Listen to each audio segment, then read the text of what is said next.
Welcome to the Conscious Living Podcast, conversations to educate, empower, and enlighten our world.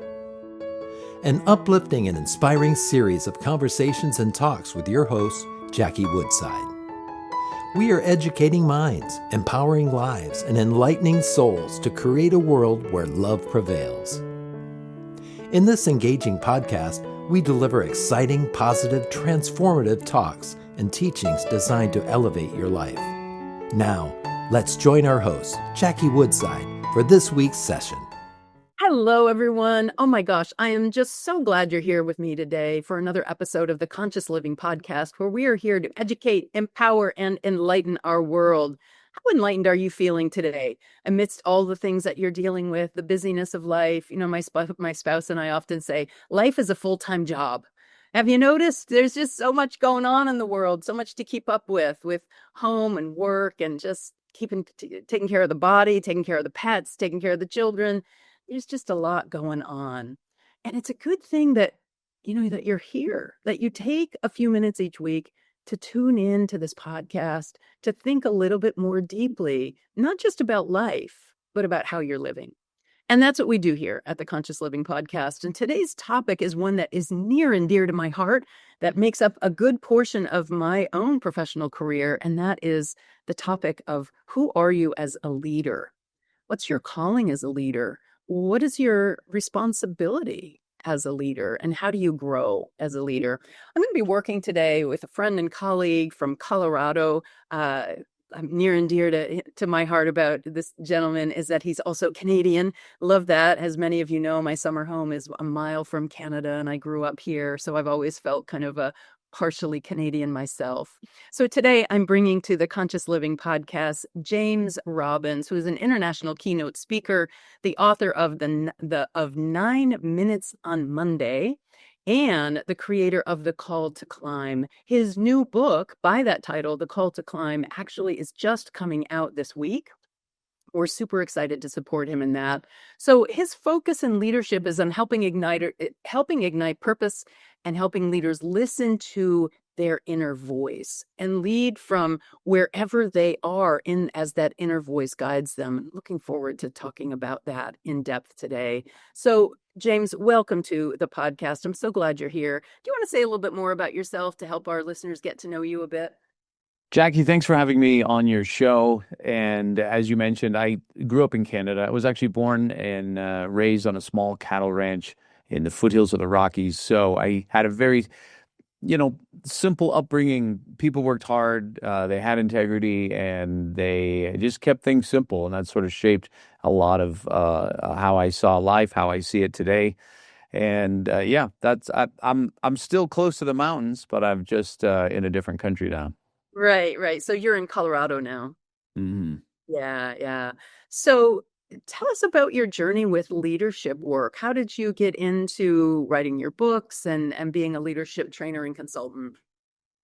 When I was in college, I wanted to become a film director. I wanted to make movies. That was my thing. And when I was there, though, I ended up attending this church with a lot of young college students, and it was just a lot of fun. And I didn't grow up religious, but I enjoyed the experience and started helping out. And then they said, "Hey, why don't you come work for us for the summer?" They gave me a summer job, which was better than mowing lawns, which I'd always done.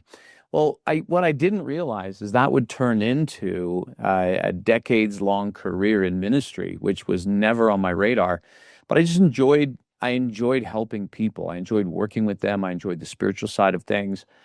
But there came a time where things changed there, more with the culture of the organization I was in, and I just wasn't happy anymore. And I was thinking, what else can I do? And I saw what John Maxwell had done, where he had been a preacher and then he created a leadership development company. And I thought, well, I can do that. And so that's what I did. I started speaking on leadership. The not-for-profit space is an amazing place to cut your teeth on leadership, right? Because exactly what I did as well, servicing profit organizations. Yep. Well, you got to lead this massive group of volunteers. You can't fire them. You can't kick them out. Like, you just have to figure it out. So I gained a lot of skills there. And then eventually I started my company, and that became my full-time gig. I actually went, one of my earlier leadership gigs was in ministry as well. I did a lot of leadership development training for Unity Worldwide Ministries, and helped to develop some leadership training for the ministerial candidates inside there, and did some teaching at the seminary at Lee's Summit, Missouri. So yeah, we share a little bit of that background as well. So tell me about, why you think it's so important for leaders in any capacity, nonprofits or corporate or whatever, or leader of a family. We're all leaders, right? Whether or not we have an official role, we're leading someone somewhere. If you have children, if you're a member of a community. So I do like to think about leadership in a more broad base. But why is it so important, do you think, that leaders have a deep sense of knowing themselves and are committed to their own self-development? Why is that so important from your perspective, James? The reason you have to have a strong sense of who you are as a leader is so that you don't get lost in the culture of whatever organization that you're in. Because I've seen great people do terrible things because of the culture they're immersed in from a workplace. And I would even put myself in that category as well, looking back.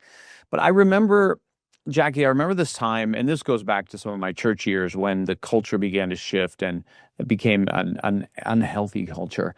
And I was at this conference in Los Angeles, and I remember going out on the balcony of my room, and I just was so unhappy.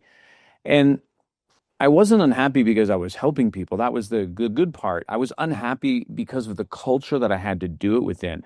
I was more than unhappy. I was depressed. And I felt so stuck and so trapped. I just didn't even like my life. But all of that spilled over into my family. And when you are a leader, you have to remember that especially if people report to you, right, in a workplace, that you have massive impact in their lives, even when you don't think you do.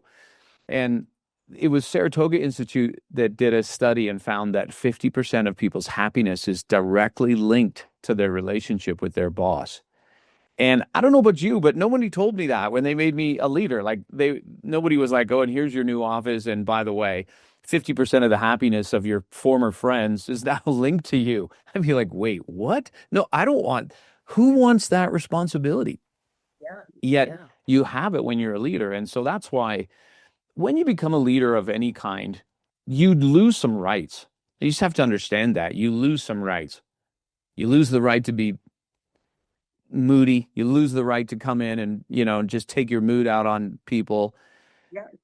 And that comes back to that example. And so whether we're talking, you're a parent, whether you are a leader without title, maybe you're an HR, you're a department of one, and you don't have employees per se, but you're a leader in the company.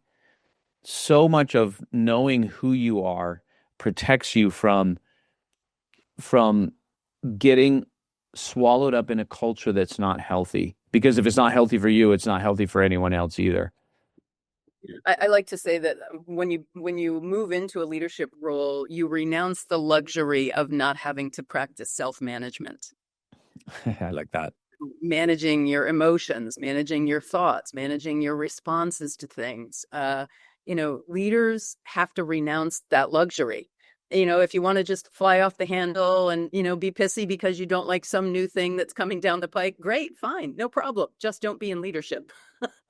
Exactly. He said, if you don't know who you are, you'll be molded by the culture around you. And that's one of the primary jobs of a leader. Again, whether it's a leader of a church or a community group or a workplace, is to mold and create the context, mold and create the culture.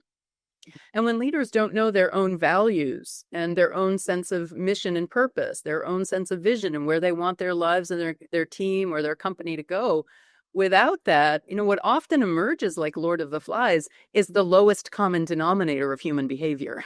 And things get toxic and ugly fast. And I'm sure you've seen that as well.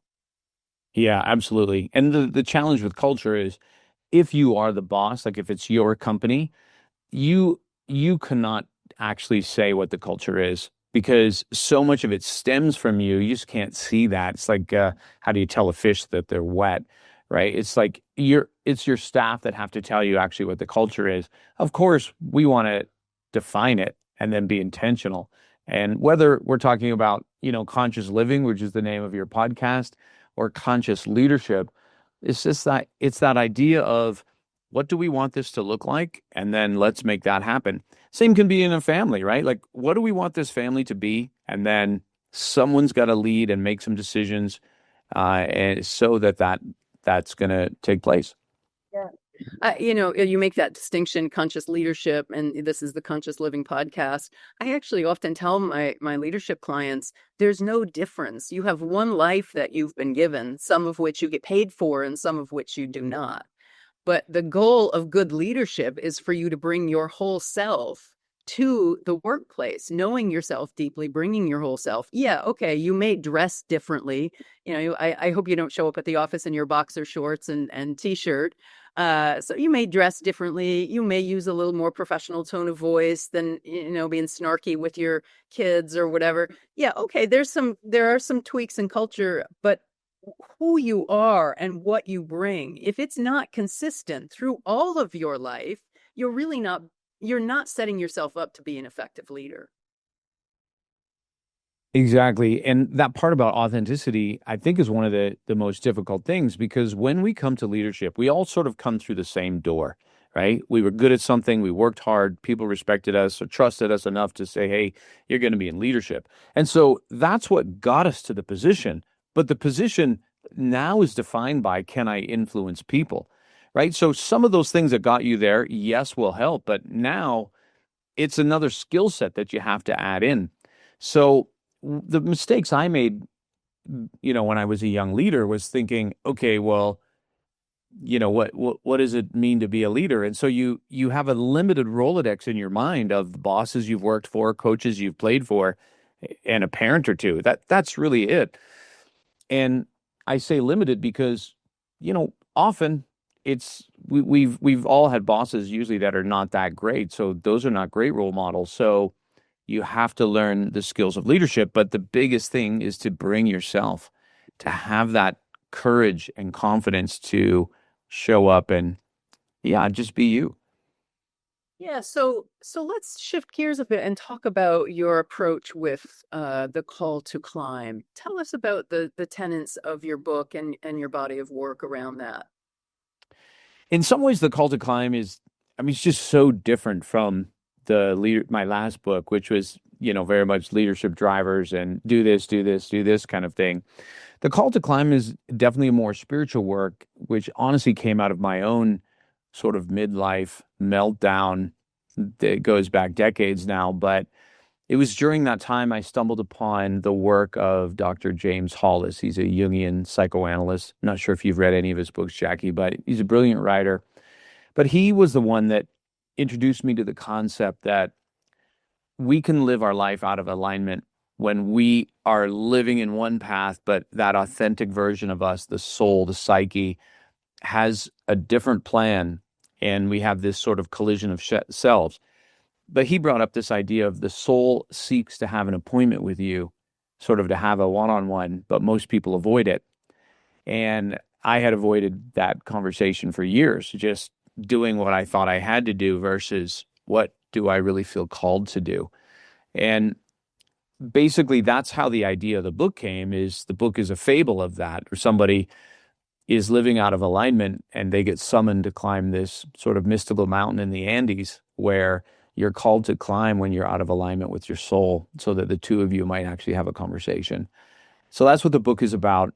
How that morphs into leadership is, it doesn't matter what you're doing, parenting, leading, just working.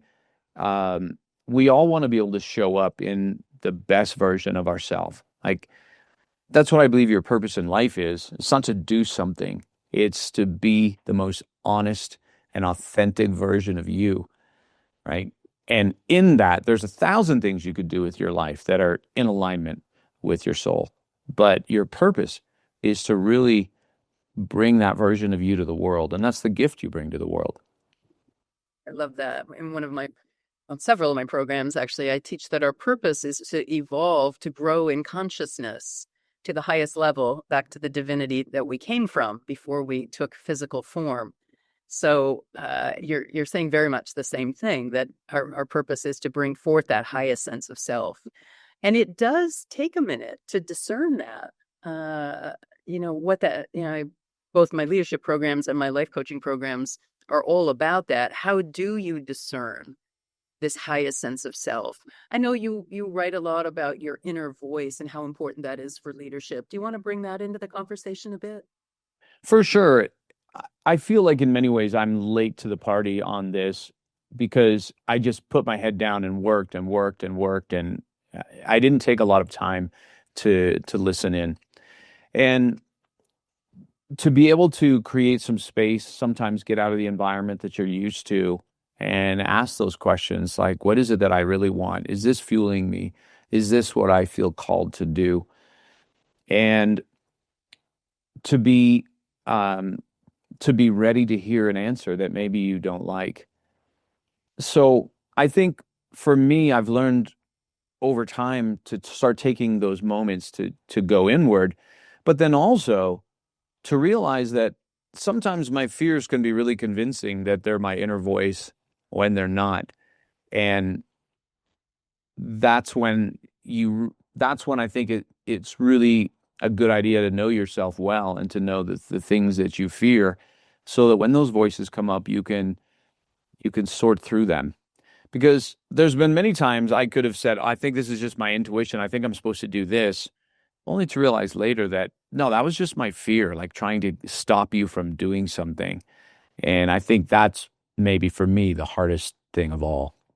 Well, how do you help leaders discern between the egoic mind, the fear of being judged, the fear of not looking good, the fear of failure, all of those things that the ego will heap upon you in your inner world of thought, and those anxious thoughts that can sometimes get repetitive, and that still small voice of intuition that's guiding you to your higher self-expression, that yes, you will be called to take risks. I remember when I was a full-time clinician in private practice and doing a lot of mental health consulting, and I had a really lovely career, was well known, and had a good reputation, but I had that calling to be a teacher, speaker, thought leader, and make that shift. So I've been down that path. And so what are your thoughts about that, and how people can discern the voice of fear from the voice of wisdom?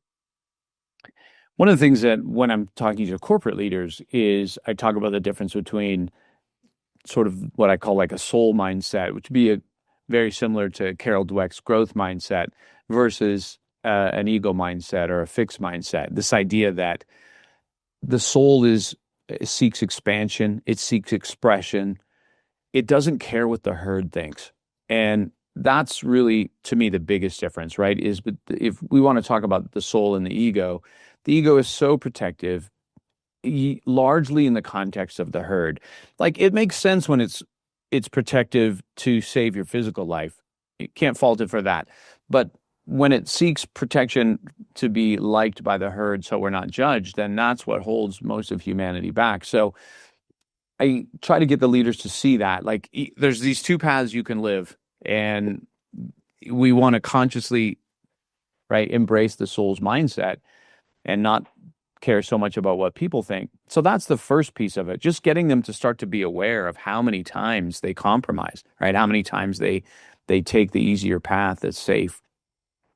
In terms of judging between fears and what the soul wants, obviously the fears are going to be, there's a certain signature that everyone has in their life of what their fear looks like, right? Whether it gets you to run, whether it gets you to lie, make excuses, fight or flight.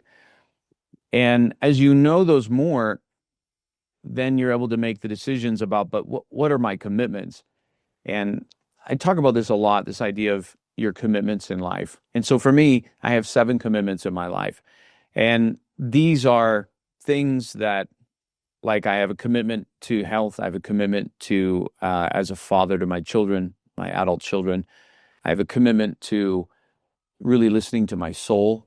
I have a commitment to generate wealth, right? So all these are commitments that I make so that if a week goes by, I can review and think, did I keep my commitments? Because the commitments are more what define your life than a goal achieved. But the commitment is like you never get there, right? How do you check the box on being a parent? You don't. You just make a commitment. But that to me is how I live an intentional life. So that's another piece of that is getting clear, like what are your commitments in life, and then what are your reasons for keeping those? I mean, that's when the whole notion of alignment comes in.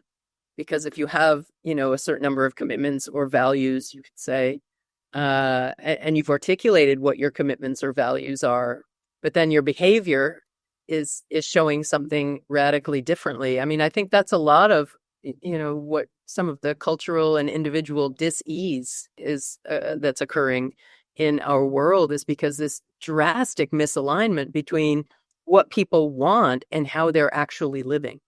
What people want as leaders and how they're actually leading, because they're just not having yet developed the capacity to show up self-aware, skilled in being able to reach people, connect with people, coach people.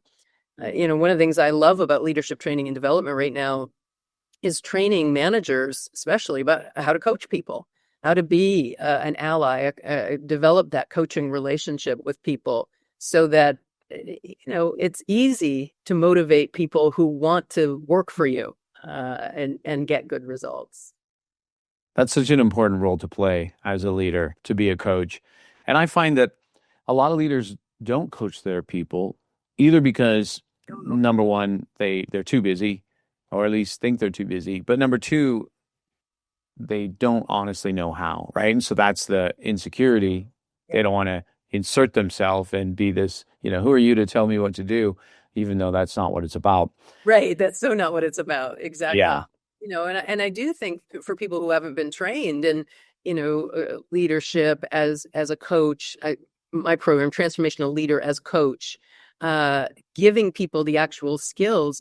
I think they either go in thinking I'm supposed to make things happen, kind of that bull in a china cabinet, make it happen and pushing people, and that backfires, and then they back off and they don't want to do anything. I don't want to hurt people's feelings, and then they're ineffective. So finding that middle ground really is a skill set of creating a motivational environment that of people committed to excellence. And it's what I love about doing this work. The more people that understand that and are able to live that way. So I love that notion, James, of declaring what your commitments are so that you can then bring your life and your leadership into alignment.